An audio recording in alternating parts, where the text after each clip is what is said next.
Welcome, football fans, to my GM office.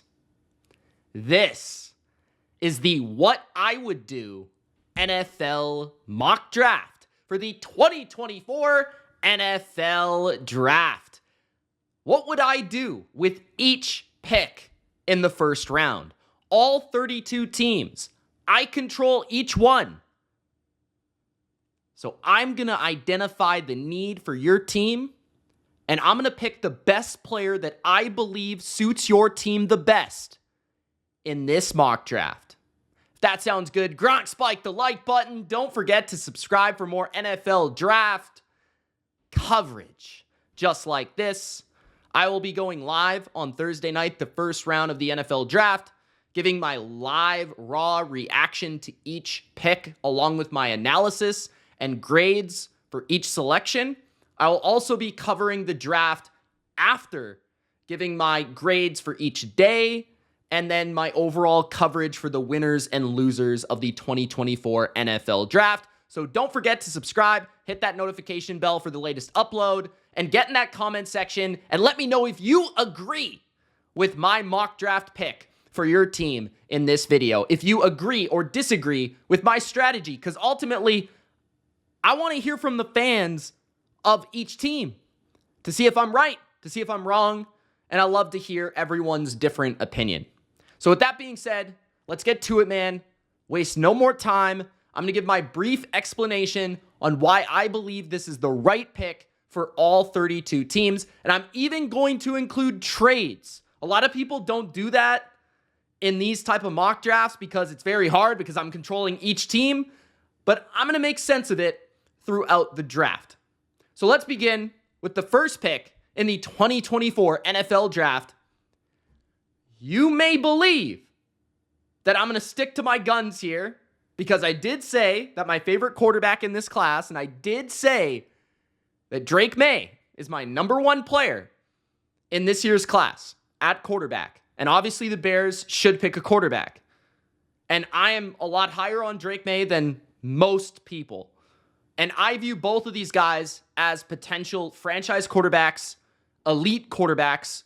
I think that Drake May and Caleb Williams will both be top 10 quarterbacks in the NFL at one point in time. But if I'm the general manager, I have to consider more than just my personal opinion. I have to consider the lives, right? The livelihood of all my employees. I have to consider the fan base. I have to consider expectations. I have to consider hype. I have to consider a lot of different things. And I have to consider my own reputation as a general manager. So even if I have Drake May just slightly ahead of Caleb Williams, I have to pick Caleb Williams. And the reason for that is I don't want to be fired if Caleb Williams ends up being the generational prospect that everybody else thinks that he is, even if I think Drake May is also potentially a generational prospect, right? So I don't want to be fired over that. If I believe both guys are going to be awesome, then I'm just going to go with the one that more people think is more likely to be awesome, right? May might have a little bit more downside or a little bit more risk to him. Caleb Williams, I think, has a higher floor. He might not have quite the ceiling of Drake May, actually, but it's pretty high, right? So I think Caleb Williams is going to be very good. And although I slightly lean Drake May in my rankings, there's a lot of reasons why you must go Caleb Williams with this pick. It also has a lot to do with Chicago, their history of quarterbacks, even the fact that they picked a UNC quarterback not long ago and it didn't work out. That even matters a little bit to the fan base. So Caleb Williams is the first pick. At pick number 2, though, if Drake May is sitting there and I'm the Washington Commanders, I'm going to take him. Okay, and the reason I'm taking him over Jaden Daniels, I like Drake May's size. I like Drake May's off-the-field prospects in terms of lineage, family, athletes. I like his demeanor. I like his confidence. I like his football IQ. Having called checks at the line of scrimmage early as a young quarterback. I like his success as a young quarterback. I like the fact that he was really good at basketball. I like a lot of things about Drake May, including that he has the best arm in this class, including that he can throw off multiple platforms, under pressure, outside the pocket, inside the pocket. I think he could fit in any system, in any location. I think that he's durable to weather due to his arm strength, due to his size. I don't think he'll get injured quite to the level of Jaden Daniels, or it doesn't have the risk to get injured to the level of Jaden Daniels. And like I said, I view this as a 2-quarterback class in terms of franchise top 10 guys in the NFL. I think Daniels is a step below that. Not saying Daniels is bad, but I see a big difference in terms of long-term potential. Now, maybe Daniels will be better in the first year, maybe even the second year. But I think once we get to year 5, year 8, year 10, down the road in their NFL careers, I think Drake May will definitively be the better player. So I'm going to go Drake May with the second pick in the what I would do mock draft. With the third selection in the 2024 NFL mock draft, as the New England Patriots and as a Patriots fan, this puts me in the chair of the general manager, Elliott Wolf, and I have to determine whether I want Jaden Daniels, whether I want to pick at this spot, or if I'm going to answer the phone. And very likely there are going to be offers for Jaden Daniels, the opportunity to get Jaden Daniels.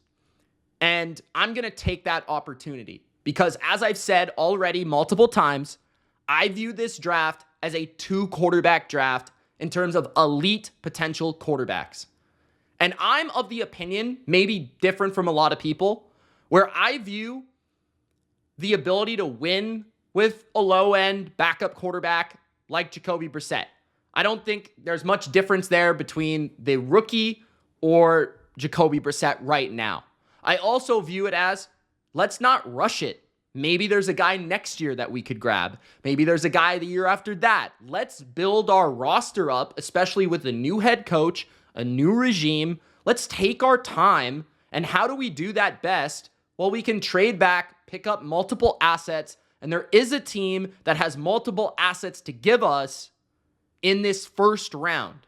And that's the only team that I may actually really consider, because every other team is going to have to give you assets for the future, not for the now. So I would rather trade back instead of picking Jaden Daniels at number 3 with the Minnesota Vikings. The Vikings would select Jaden Daniels. And now Vikings fans are saying, well, if you didn't like Jaden Daniels for the Patriots, why do you like him for the Vikings? Well, that's a good question, but it's a lot different, right? The Patriots, they don't have an elite receiver. The Vikings definitely do. And they have a really good number 2 who would be better than the Patriots' number 1. They also have a top 5 tight end. They also have a great tackle duo. They also play in a dome. They don't play in a cold weather environment in the Northeast. They play in a dome, right? They play with an offensive coach. The Patriots have a defensive coach. There's a lot of different things here that makes me say Jaden Daniels is far more likely to be successful in Minnesota than New England. And Minnesota is a lot more ready to take this quarterback because they have the pieces around Jaden Daniels that I believe could make him work both now and long term. Because I think Drake May, Caleb Williams, those guys are prospects that you can pick them and they'll make it work, right? But with Jaden Daniels, I think he needs pieces to succeed around him. So New England wouldn't work. Minnesota, I think, does. And it's worth the rookie contract to get somebody with the multi-dimensional skill set like Jaden Daniels very cheap for the next 4 years. And I think you can win with Jaden Daniels in Minnesota. So that is why you make the move for both teams. At pick number 4, I'm sticking with the Arizona Cardinals, taking Marvin Harrison Jr. I think this is going to happen, and I would make this happen. Marvin Harrison Jr. might be the best player in this draft. He would be my number 1 rated player in the draft. I think he both has massive upside and also massive floor. I think he's going to be a really good Pro Bowl receiver, if not all-pro receiver. I think that he is one of the best hands contested catchers I've seen on tape. He's one of the most nuanced and ready route runners that I've ever seen. And he's just a dog. I mean, he comes from, I respect his father. I loved how he played, right? And I think that his son has the capacity to get to where Marvin Harrison ended up, which was the Hall of Fame. So I think you take that player at number 4 and you don't diagnose a trade here. At number 5, if I were the Chargers, I would take Malik Neighbors. I don't actually think this is going to happen. A lot of people do. I don't think they're going to take a receiver. I think they're going to trade back or take an offensive lineman. I just think that's what Jim Harbaugh would do, especially considering Greg Roman is his new OC. I mean, they don't throw the ball a ton anyways, and although they do have Justin Herbert, this is going to be, I think, a more toughness, power team where Herbert is working off a lot of play action and vertical shots, and yeah, maybe they could use a number 1 receiver, but I think they're going to build that foundation of a running game, of an offensive line, of protecting Herbert. I think that's what they're ultimately going to do. I might be wrong about that. Now, what I would do is take Malik Neighbors because I think he's really, really, really good. And he has the potential to be a dominant field changer, right? Like a game changer, a guy that flips the field in a game. Can make a big play, can take a slant 50 yards, can create yards after catch, can win and separate at the line of scrimmage, that can win at all 3 levels. I think Malik Neighbors is special. So I would take him, but I would also understand why the Chargers may not in the real draft. At number 6, I have the New York Giants still taking a receiver in Rome Odunze out of Washington. Now, I don't view Odunze quite on the level of Harrison and Neighbors, but he is like in a tier by himself.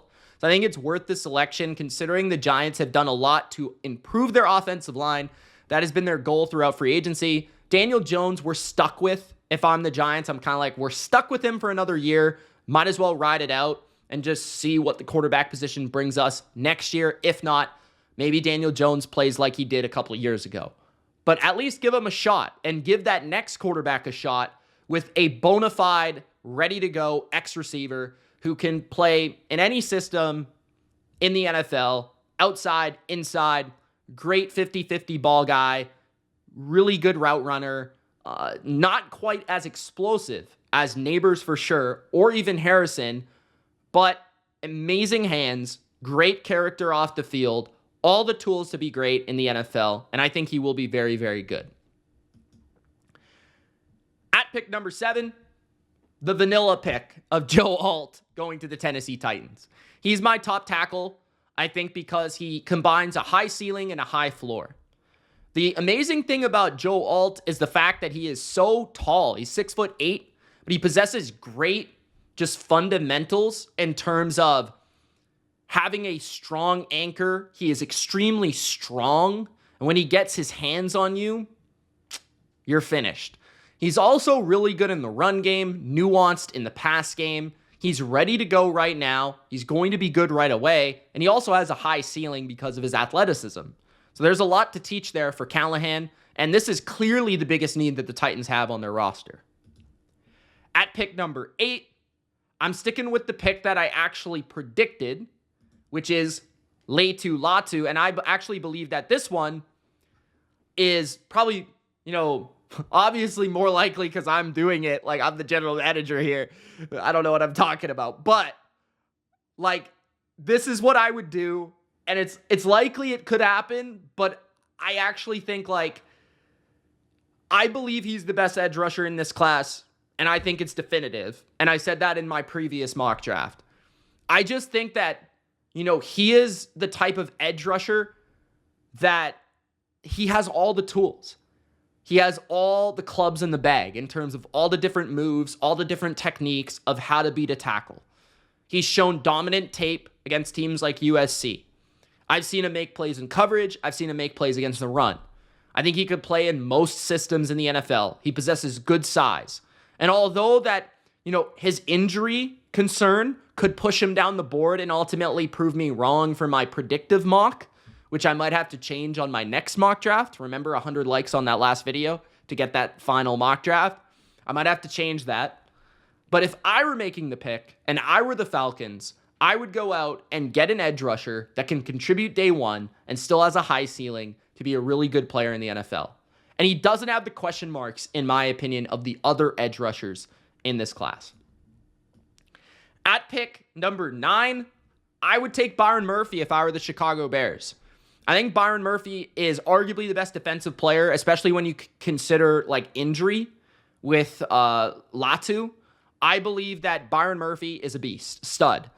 I think that he is day one, like a go-to D tackle, like every down contributor for the Chicago Bears. I think he is one of those guys that can just win in every regard. Power, quickness, first step. I think that this system that Eberflus runs needs a very good defensive tackle. There's a reason that the Colts in 2020 went out of their way to trade a first-round pick for DeForest Buckner.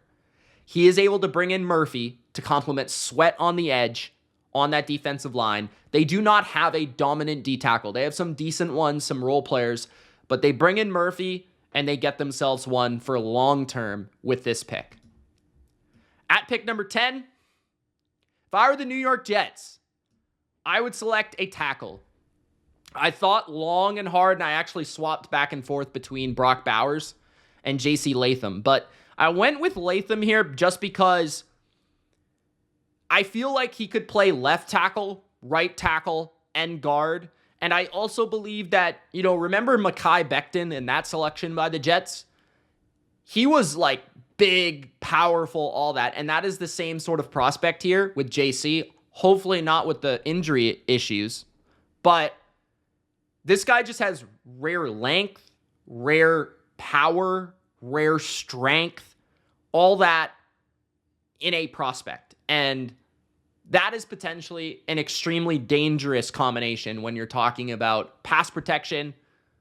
And then you just have that versatility in year one where he could play guard, he could play right. If Morgan Moses goes down, he could play left if Tyron Smith goes down. So there's a lot of different solutions. And if, let's say, Tyron Smith misses 4 games, it's not like you're really breaking your team. Because let's say that happens, you pick Brock Bowers, right? Well, if you pick Brock Bowers and Tyron Smith goes down, what are you doing at left tackle? Aaron Rodgers is instantly going to really suffer. So that was the worry for me and ultimately my decision-making with pick number 10. At pick number 11, the Patriots are on the clock with the first of their selections from the Minnesota Vikings. I would take Brock Bowers if I were the New England Patriots. I would not take J.J. McCarthy. I would take Brock Bowers because I think he's one of the best players in this draft. I think he's one of the best tight end prospects of all time. He's been one of the biggest producers at this tight end position in NFL, in college football history, I should say. And, I could see comparisons to guys like Travis Kelce. I really can. I think that his yards after catch ability is unique. I think his dimension to create something out of nothing is unique. I think that he can align in a lot of different spots, whether it's, a joker slot position, whether it's tight end in line, whether it could be an H-back position. I think he could do a lot of those different things. And I think he's a go-to number one weapon. Like, I think eventually he becomes that. Maybe not in year one, but that's what the Patriots need, is a go-to number one weapon. The Patriots have never been shy, and their fan base always has appreciated the tight end. So I definitely could see them going with this type of pick here in Brock Bowers. Patriots just need weapons. They need go-to guys, and I think Bowers could be that. At pick number 12, a shocking trade that I'm going to make with myself. That is the Detroit Lions trading up to number 12 with the Denver Broncos trading back in this year's draft about 17 spots back to pick number 29. The Detroit Lions will trade up 17 spots to pick the best corner in this class, which is Quinyon Mitchell out of Toledo. I believe that the Lions only have one real need on their roster, and I do not think they're going to get an elite coverage corner in the back end of the first round. Yes, they did spend capital already on Carlton Davis, but they do not have a long-term solution at this position. And they could get a bona fide lockdown man coverage, zone coverage corner with great strength for his size, with phenomenal speed and movement, and just a guy that I think could do anything they want. He could lock down a majority of number one receivers, And it's worth the risk of trading up here to get this type of prospect for a team that really only has one identifiable need. This would change their defense. Make Carlton Davis the number 2, so to speak. Have Mitchell as the number 1. Brian Branch in the nickel. You've already got Aiden Hutchinson as the go-to pass rusher. DJ Reader as your D-tackle. Hopefully, first round pick at linebacker last year develops. Safeties are already solid. Your defense is really looking really good, right? Maybe you look to add a receiver later in the draft for some upside. And otherwise, you've got some veteran guards that need to be kind of like given some depth. But otherwise, there's not a lot here with the Lions. I think they should go all in for a guy like Mitchell, and they will in my what I would do mock draft. With pick number 13, this is where J.J. McCarthy comes off the board for me. Now, I'm making the decision. Remember, this is not what I predict. But J.J. McCarthy to the Raiders. I think that there's enough with the Raiders to justify a pick without having to give up draft capital. That's a key, right? I would not be willing to pick J.J. McCarthy if I have to trade up for J.J. McCarthy in the top 5, the top 10. I just don't view him as that type of game-changing prospect. I would only trade up, I should say, for Drake May, or in a situation like the Vikings with Jaden Daniels. I would not trade up for J.J. McCarthy, but I would be willing to pick him in the 13 range, right? Like, Mac Jones went 15th, and that worked out really well for a year, and the Patriots kind of ruined him. But with J.J. McCarthy, he has more physical talent than someone like a Mac Jones, and the Patriots didn't have to trade up for him. He just landed, in their laps. And ultimately, J.J. McCarthy has a good arm. J.J. McCarthy, you can buy into the arm strength, you can buy into the mechanics, you can buy into the pedigree, you can buy into the off-the-field character, you can buy into the leadership skills, you can buy into the movement. There's a lot of things that he does, and he's a winner, right? It's cliche, but he is. So I feel like J.J. McCarthy, in a Raider-type culture, they're trying to build winning attitude, right? And especially with Tom Brady potentially being influenced there, a Michigan quarterback with winning pedigree, I could talk myself into it. So J.J. McCarthy at number 13. He already has receivers there, Jacoby Myers, Devontae Adams, a running game, an offensive line that's okay. It needs a little bit of work. And their defense could use maybe a couple pieces, but it's not like they didn't just add one of the best defensive tackles in football. So at pick 13, the Raiders select J.J. McCarthy. At pick 14, I'm sticking with the one that I predicted. I'm sorry, Saints fans. Shout out to you guys. I know a couple of you probably watching this video, but Fashanu is still my pick. You know what? I'm just going to start calling him Olu. How about that? But I really thought about it, and I was like, they're going to pick a tackle. And I was like, how can I change this, right? And Mims would be the other one that I think maybe I would consider. But when I was really thinking about it, he is the left tackle guy. He is the blindside left tackle guy. He is pass blocking extraordinaire. He is going to keep Derek Carr clean, and he has a ton of upside. And he's got great pass blocking technique and feet. And I think he also has, in terms of pedigree and college tape, he has the most depth, right, to it, seeing him be successful, especially compared to somebody like Mims. But then you compare him to the other guys like Troy Fatanu or Fatanu. You compare him to Talise Fuaga. You compare him to those guys, and those guys are more potential guards or maybe more limited prospects, right? I kind of see our guy Olu a little bit different in terms of the upside of playing left tackle. So that's kind of where I was thinking about it. So that's how I ultimately still landed on this selection. At pick number 15, the Colts will pick a receiver. They'll probably not do this because they're the Colts and they're boring, and they'll probably pick a guard or something. But the Indianapolis Colts, I have picking Brian Thomas Jr. because why not give a freaky athletic quarterback a freaky athletic wide receiver who can go deep and catch his powerful deep ball? Why not? A guy that can stretch the field and bring a different dimension to the Colts offense that I think they are desperately missing, which is like explosiveness, speed, like fear. Michael Pittman is a really good possession type and a really good second level receiver, but Thomas, I think, can make damage after the catch and down the field, and kind of like an A.J. Brown for Shane Steichen in his previous stop with the Eagles. So Brian Thomas is the pick for me. At pick number 16, Troy Fautanu of Washington. I think this is just, again, like I predicted this to happen, but I just think it's perfect. Like, he's a rare specimen too. I think something I didn't bring up in terms of my mock draft or my predictive mock with Troy here is that he's like gifted in terms of his feet. Like, his athleticism, his quickness, his 3-cone time, his 40-yard dash, his speed, like, his movement skills are different and his recovery ability is different. And I think that's what makes him a really incredible guard prospect, but also a tackle prospect. Like, he could be either one. I saw enough at the tackle position on tape to believe in that. So, like, wherever you want to play him, I think he's plug and play, as well as the connection to the offensive coordinator. There's just so much that works here. It's just like an easy decision as a general manager.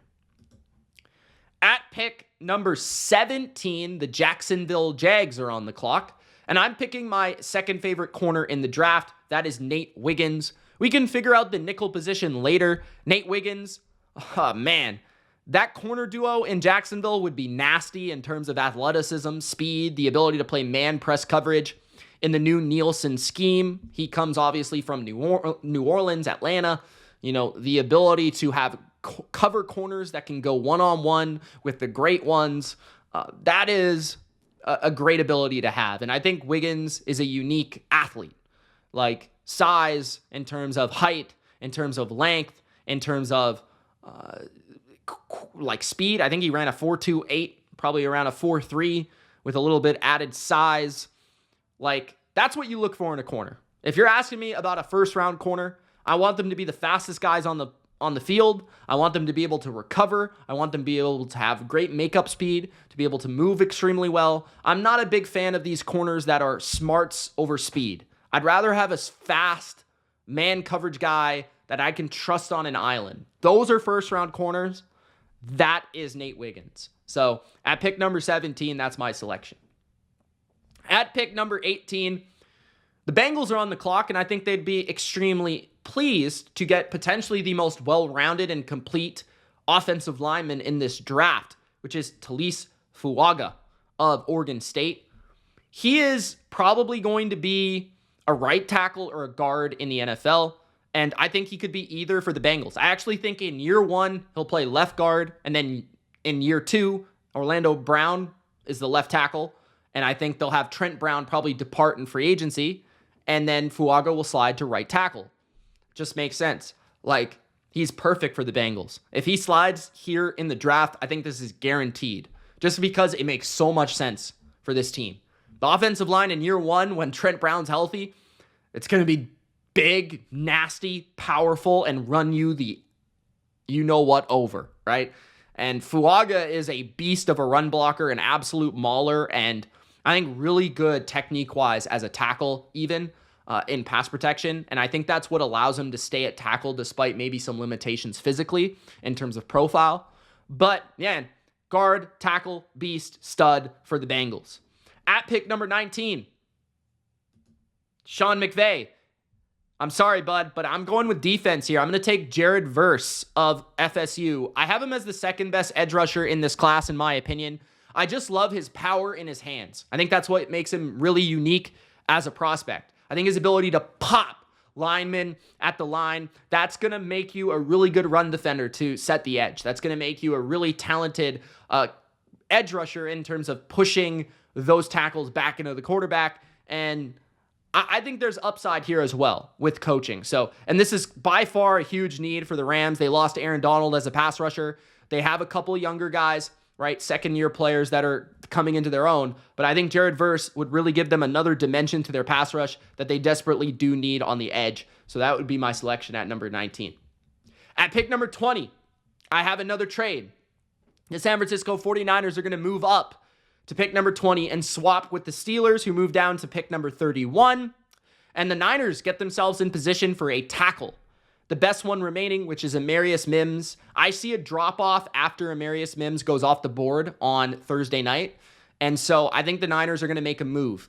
I don't think this is going to happen, but I would make a move if I were John Lynch and Kyle Shanahan, because I think Mims has rare upside as just a complete specimen. You don't see many tackles look the way he does. I think he probably has, the same waistline as the majority of the people watching this video, which is insane considering he's like 340 pounds. But you look at him, and he looks like an outside linebacker. He looks like Willie McGinnis.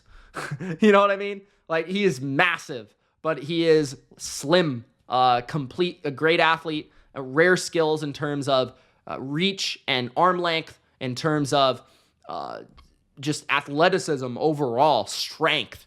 So I think he has a huge upside. And overall, I didn't see a very raw prospect when I watched him. I think he could play right tackle or left tackle long term. So I could see him playing right tackle as soon as year one for a top team in the NFC. And then in year 2 or 3, whenever Trent Williams hangs him up, I could see him moving to left tackle. So Amarius Mims at pick number 20. At pick number 21, Graham Barton is still going to be the selection in both videos. I'm sorry, Dolphins fans.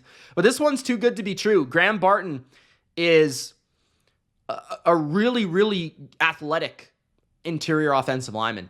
He's one of the most athletic movers in the draft on the offensive line. You look at his times for 3 cones, shuttle for a 40-yard dash, and you would understand why Mike McDaniel might really like his addition to their offensive line in the zone scheme that's going to be opening up holes for Raheem Mostert and company, and also protecting Tua, which I've already mentioned is extremely important in the interior of the pocket. You've got to be able to hold strong. And I think that he could play center or guard at a high level in the NFL. He's also highly intelligent, the man from Duke. So Graham Barton is going to be the pick. Next up, at pick 22, potentially a shocker, but again, this is what I would do. I'm picking a linebacker for the Eagles, Peyton Wilson, my favorite linebacker in the draft. I think he's a stud, 4.4 speed, 6'4", great wingspan, plays with high effort, high energy, which is maybe why he's been injured. He is 24 years old. I don't really care. There's not many guys at linebacker that are built like him, that run like him, that make plays like him. And I think he's very fluid in coverage. His movement is extraordinary. I think he's also pretty good around the line of scrimmage. And I think in a Vic Fangio system, you need good linebackers. And I think that Wilson could be that from day one. I think he'd instantly be the best linebacker on the depth chart. And honestly, I don't love the signings that the Eagles made. So I wouldn't have made the signings that they made at linebacker if I were the general manager. So I'm just correcting my own mistakes. They haven't had linebacker since they let go of TJ Edwards. They need one. And I think he makes their defense a lot faster instantly because they look slow late last year. Linebackers make you look fast. At pick number 23, I'm going with another weapon for the New England Patriots. I'm skipping tackle here. I don't really like the prospects on the board at this moment. So I'm going to go with Xavier Worthy. Xavier Worthy. Tell me if it's Xavier or Xavier, because I always say Xavier, I think because of X-Men. Professor Xavier. I always say that, but Xavier Worthy, okay? So speedster, obviously, but I think he's much more than just a guy that runs straight. Like, I think his ability to turn, his ability to have quickness and, elusiveness and actual power as a yards after catch threat, I think he's a lot stronger. I think he's a lot different than people give him credit for. Like, I think he's a legitimate receiver in terms of, like, all-around ability, route running, gonna bring speed that the Patriots desperately need, playmaking, and I just wanted this type of receiver on my team for so long. I think they could land one here with Worthy. It's worth taking the chance on the ceiling, because the ceiling truly could be Tyreek Hill. Like, he has the movement skills, right? He might be a little bit smaller in the lower half, but the heights are similar, so man, this guy could be really special, so it's worth taking a chance on that. At pick 24, Jackson Powers Johnson for the Dallas Cowboys. Jackson Powers Johnson is a really great pick for Dallas here. I think this would be an easy selection. He is a day one starter for their offensive line at center. He could be the next Travis Frederick for the Cowboys. Very good anchor, very good power, nastiness. He's going to contribute in the run game, the pass game. He's going to sort out that offensive line for years to come. At pick number 25, I would pick Cooper DeJean if I were the Packers. The reason is, I just think he has unique football sense and athletic sense. Right? He was amazing at basketball, better than NBA players. He has just great speed, great just ability to read and react. His explosiveness downhill, his physicality downhill. I think he will make a great safety. I could also see him playing nickel. I could see him playing some sort of like star hybrid position, kind of like a Kyle Hamilton. He's a unique athlete. He's got good size. He's a smart player. He's got comfortable, easy, calm hands. He is a really good player. The only thing I'd say is I wouldn't really want him on perimeter corner, but I'd want him in the middle of the field. And as long as that happens, the Packers got themselves, I think, a really, really good football player. At pick number 26, I'm going to go with the surprise here. Edgerrin Cooper out of Texas A&M is my second favorite linebacker, and I think the top two linebackers, I think, are easy in this class. I'm not buying the kid from Michigan personally. I think Cooper is really, really good, and I think he fits the Bucs to a T. He reminds me of Devin White when Devin White actually played well in terms of he is a missile. Downhill, the ability to get after it. He had 8 sacks this past season. He's a blitzer. He's a great blitzer. He can rush the quarterback off the edge. I think he's great around the line of scrimmage in that Devin White-esque role to be able to attack the backfield, to be able to be an extra man as a blitzer, to be able to have enough range and coverage to flow sideline to sideline. He's an immediate replacement for Devin White, a complement to Levante David, and potentially a long-term solution for Levante David, who's not going to be around much longer. So I think this is a big need for Todd Bowles and the Bucs defense. Not a lot of people talking about it, but they did bring him in for a visit. I think there's reason to that. I think Edgerrin Cooper is a player that people are sleeping on. I really, really like him a lot. At pick number 27, the Arizona Cardinals are able to get Dallas Turner. Now, obviously, this would not happen in the real draft. I think he's going in the top 20 for sure. But in my mock, I'm not as high on Dallas Turner just because he's raw. And I've kind of learned my lesson in terms of edge rushers. I think Tyree Wilson officially did that for me. Tyree Wilson had some injury issues, so it's a little bit different. But I've just seen too many raw defensive ends over the years not fulfill their potential. And Dallas Turner is very raw, but I do like the athleticism in a class of edge rushers that aren't top tier, right? This is not a class that has 4 guys going in the top 12, right? Like we've seen some years. This is a little bit different where there's 3 in the first round. So Dallas Turner has the prototypical speed, athleticism. He can drop into coverage. He can defend the run. He can get after the quarterback. He can do all those things. He has the upside in terms of his bend, his quickness, even strength, all that stuff. So I see it, but I'd be willing to pick him at the end of the first round. Because all the physical tools are there. The production is not quite there. So I'd be willing to give him to a coach like Jonathan Gannon and say, hey, work with this. Mold this into something great. He could be their Hassan Reddick type of player. So Dallas Turner at pick number 27. At pick number 28, I'm going with Mitchell to the Bills. This one's heavily predicted. I actually think he could go higher in the real draft, actually.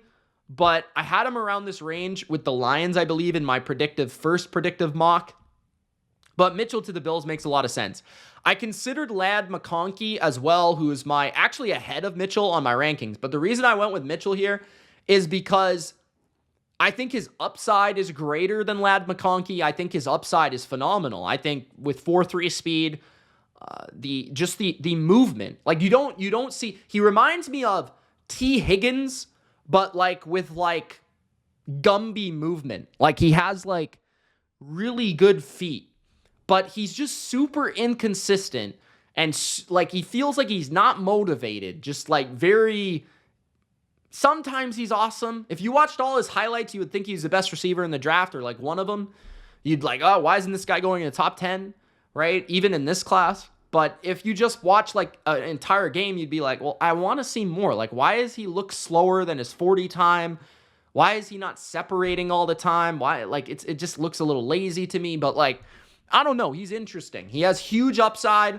I think a guy like Josh Allen could really motivate him. So I'd be willing to give him to Josh and just say, hey, this is your guy. And he has all the tools to be a really great X receiver, which is what they need, which is why I went with him over Ladd McConkey, because I see Ladd McConkey more as a slot or a Z. I don't think he's an X, despite I think he can play on the outside, but I don't think he's quite that game breaker that Mitchell could have if he hits his peak. So that's pick number 28. At pick number 29, Michael Penix to the Broncos. This would be my pick. I actually think they would pick Bo Nix, okay?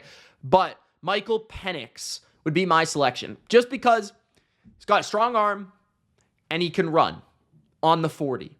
Now, can he learn to run more, to be more elusive, to be more fluid, to be more creative? If that happens, you could hit a home run with this pick, because in the pocket, he is a good quarterback and he makes nice throws.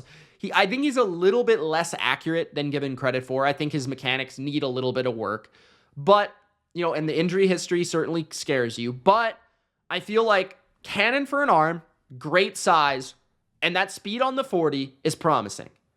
And then you combine like the high production, the aggressive nature of his game. I like a lot of aspects of Michael Penix. It's just like, I would not be willing to pick him in the top 15. But later in the draft, picking up extra assets as the Broncos do here, let's get a starting quarterback. At pick number 30, Jordan Morgan to the Ravens. I think they need offensive line. I've been saying it in multiple videos.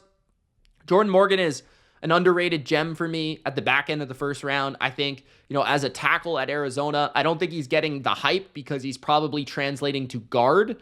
But I think that he has really good movement ability at the guard position to be able to reach and get to the second level and pull. And I think that would be dangerous in Baltimore's system. And I think he'll also be a pretty good pass protector from day one. At number 31, Zach Frazier to the Steelers after they trade back with the 49ers. And they still land their center, which is Zach Frazier, a wrestler, I believe, in college. He played center in college, but he also started multiple games at guard, so he has versatility, but he would be a center from day one for the Steelers. I think he plays with great power and very good hands and grip strength because of that wrestling background. A lot of things to like about Frazier. He's a day one contributor, and I actually heard the Steelers say the same thing. At pick 32, the Chiefs would take Ladd McConkey. I already kind of talked about him a little bit, but Ladd McConkey, I think, would be a phenomenal fit with Mahomes. I think he's a crisp, no wasted movement receiver, unbelievable route runner. I think that he could play outside or inside with great versatility. He actually has very deceptive speed, and he just seems to be a go-to guy on third down, which I think the Chiefs could really use. Like, he's a guy that could stretch the defense, but I think if you put him in bunches, stacks, know how to align him, know how to use him as Andy Reid likely would, I think that he could really be a 90 to 100 catch guy and take some relief off of Travis Kelce in his later years here, and then translate to a chain mover for the Chief offense. So Ladd McConkey is the pick at pick 32 for Kansas City. That is the What I Would Do NFL mock draft for 2024. I will be releasing one final mock draft before Thursday, as long as 100 likes are reached on the previous mock draft, which was my first predictive mock that I released on Tuesday. That looks like it's going to get there. So I'm probably going to be making that video. Guys, remember to subscribe. Remember to hit that notification bell to, of course, like this video. And stay tuned for NFL draft content, including my live reactions on the first round, the day of the first round, and then also my winners and losers, my grades for each round. That's going to be there on YouTube on The Bottom Line View. Thanks for watching. It's Mitch. Peace.